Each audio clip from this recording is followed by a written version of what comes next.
Hello, I would like to provide this opportunity to give you a glimpse of what school might look like for the 2020-21 school year. We have a board meeting on Monday, August 3rd, in which as an ad team, we will be recommending that we go face-to-face instruction with all students 5 days a week. A couple reasons why we chose to go with face-to-face instruction. One was based on a survey that we sent out to staff and families. An overwhelming response was please try to come back to a face-to-face instruction if we can make that happen. The other reason is the obvious. Academically, it is a lot better for our students to be face-to-face with their teachers and learning that way than in any other method. And not only is it good for us academically, it's good for our kids' emotional, social, and mental health. So for those reasons, we hope to start the school year in face-to-face instruction, but in order to end in face-to-face instruction and have as few of disruptions as we can throughout the year, there are a few safety protocols that we're going to be putting in place to help ensure the reduction of risk. One of those is face coverings. We will be requiring all adults who enter our district to have some type of face covering on while they're within the building. That will be the same for our students in grades 6 through 12 at the middle school, high school. They will also be required to have face coverings on during the school day while they're in the buildings. At Winskill, with our younger learners, with early childhood through 5th grade, we will be requiring them to have face coverings as anytime they leave their cohort classroom. So if they're in the hall for the restroom, for recess, to go to lunch, those type of things will be required face coverings for those students. The second is social distancing. We are doing everything we can to help ensure that social distancing will be taking place. However, we also know there will be some times when that is not available. And for those reasons, we will either have kids wearing face masks at the elementary if we know that's not going to be the case, or we will be having dividers put in place. And you will see some of those within classrooms as well as at the lunchroom in order to provide social distancing or a barrier from one student to another. And the third thing that is important that we need to make sure to do is the continued practice of hand washing and keeping your hands from your face. So we have sanitation stations for hand cleaning everywhere within our building, in classrooms, exit, entries, bathrooms. Even our classrooms in the elementary have sinks, so students have the option to wash their hands within the classroom as well. We hope that with those three main safety things this year, we can provide an opportunity for our kids to come back and be safe with the face-to-face instruction. There are other methods that we'll be using as well and procedures, and those you'll see within videos that the building principals have put together. Keep in mind, the videos that you see were put together last week by our building principals, so the wearing a face mask and some other things are different than what I'm telling you now. Which gets me to a point of make sure that you understand things change daily. So although we might start the year face-to-face, that doesn't mean the next day we have to go virtual, and parents and families need to be prepared for that. So please make arrangements for that to happen for you as well if we're face-to-face one day and virtual the next. And before I forget, for those families who just are uncomfortable sending their child back to school, we understand. And therefore, if we have face-to-face instruction in the fall, we will also be doing a virtual option for parents as well, in which you'll be live streaming the classes with the teacher, which will be about as good as being face-to-face with them every day.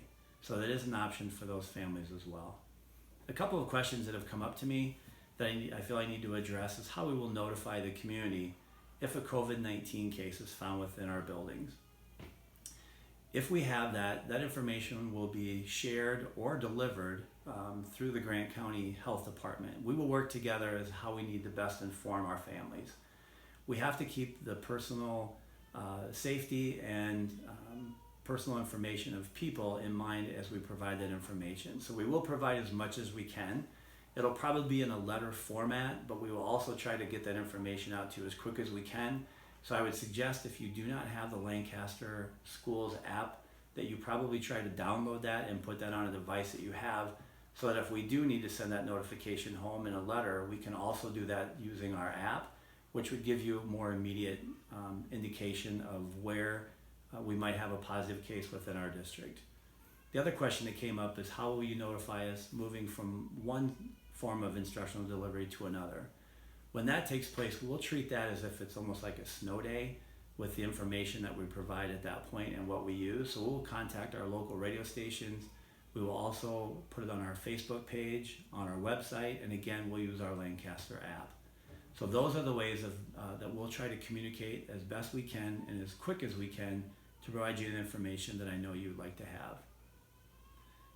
If there are anything else that you want to know or have questions in order to have you feel safe to bring your kids back to school, please don't hesitate to contact me or any of the other administrators within our district.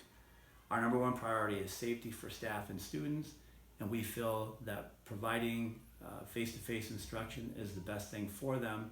And so to ensure that, we need to install as many safety practices as we can. So with that, again, any questions you might have, don't hesitate to let us know. And I hope to see you and your children this fall, face-to-face, as we start the new school year. Thank you. Hello everyone. We put this video together to give you a good visual of what the school could look like come this fall. When we make decisions, we always look and reflect with our vision statement, which is we strive to create high levels of learning in a welcoming, collaborative environment that nurtures personalized success for all flying arrows. A big part of our vision statement is a collaborative environment. We focused on involving all stakeholders and gathering input through surveys and advisory committees. Through all of that collaboration, we feel we've developed a plan where we can create high levels of learning while personalizing the experience to meet the needs of all of our flying arrows. We'd love it if we're able to bring kids back to school in the fall for a traditional learning setting with enhanced safety precautions, of course. But we want you to fully understand that if you're uncomfortable sending your child to school or even forced to have your child stay home for a while, we are fully prepared to offer you virtual instruction to meet your needs. At Winskill Elementary, students, staff, and families need to be prepared to move between two instructional models at any given time. We'd love to start in the traditional classroom learning model, and like I said, we are fully prepared to offer virtual learning to anyone that opts into that. But we all need to understand that we need to be ready at the drop of a hat in case the situation dictates that we move from traditional to virtual, whether that's building-wide, class cohort-wide, or district-wide. Our welcoming environment has been and continues to be very important for us. We stand to provide a safe, inviting, and supportive environment.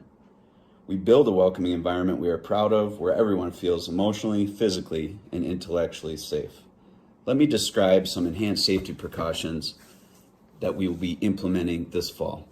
Let me start with talking about entrance into the building. Typically at Winskill, we don't let kids in until 7:45 to go to their classrooms and 7:35 for breakfast. This year, we'll start letting kids in at 7:30. At that time, they can go directly to their classroom, and if they'd like to pick up a breakfast to eat in the classroom, they'll pick it up on their way there. In this classroom, we've removed unnecessary furniture and spread out tables and chairs as much as possible. We've also purchased 2x2 see-through physical barriers to put between students as an extra precaution. We have touch-free sinks, hand soap, and hand sanitizer, and we can educate and promote proper hand washing with all of our students. One of the most important safety precautions that we are prepared to implement is keeping classroom cohorts together. For example, in second grade, classroom B, they will only be with that group of students throughout the course of the day. In third through fifth grade, students typically transition from one classroom to another to go to reading, math, social studies, or science. This year, teachers will be mobile so kids can stay in the classroom. We will temporarily suspend eating lunch in the cafeteria. Instead, lunches will be eaten in the classroom. We are fortunate to have lots of space outside for recess time. Classroom cohorts will be assigned times and specific spaces to have recess, which will allow, again, for classroom cohorts only to be together throughout the course of the day. We will be asking staff and parents to make sure that they do a daily health check before leaving to school for the day. If a child becomes sick throughout the course of the day, they will put on a mask and head to the office to be checked on by the school nurse.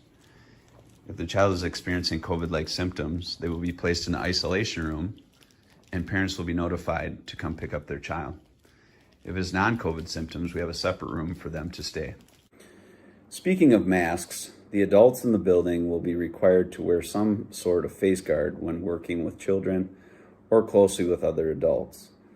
When it comes to the students, there are lots of things to consider, especially the age of the child.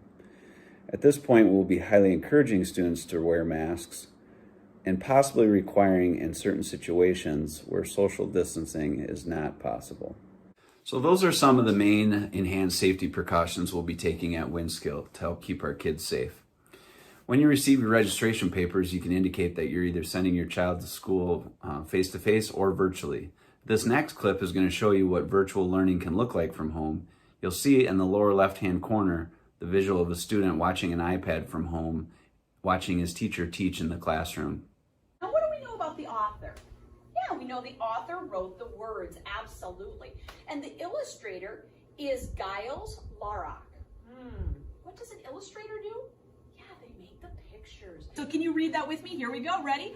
Run, Quinn. All right. Oh, what kind of transportation is Quinn going to use in our story? Brad, what do you notice? School bus. A school bus. Oh, Ethan, do you have a prediction? Where do you think he might be going if he's riding a school bus? School. I bet you're right. Let's read to find out. Thank you for taking the time to watch this video. If you have any questions, please do not hesitate to reach out to us as a school as we continue to strive to create high levels of learning in a welcoming, collaborative environment that nurtures personalized success for all flying arrows.